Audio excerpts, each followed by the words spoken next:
Food, gas, clothing, housing, you name it. We are paying more for it.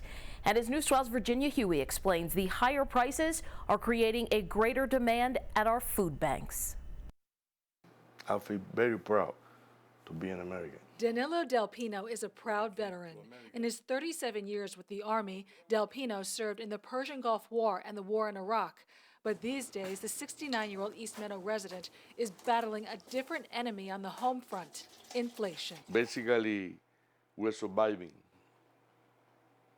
because everything costs more now, everything costs more. Del Pino is one of millions of Americans struggling to make ends meet now that inflation has hit a 40-year high at 7.9%.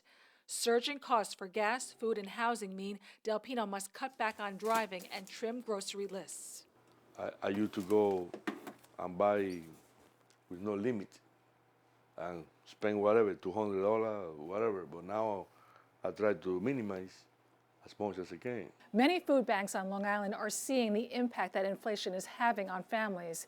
Here at Long Island Cares in Freeport, they've seen a 16% increase in the number of families coming in for donated food. There are middle-class families making $60,000, $70,000 a year who just have difficulty on a regular day affording the cost of living on Long Island.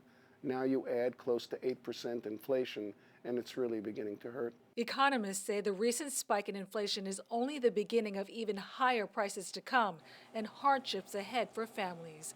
Long Island Cares expects the demand for food assistance to grow. We estimate that probably in the next 6 months or so, we're going to see an additional 35,000 people. Del Pino relies on the food pantry to fill his refrigerator every week.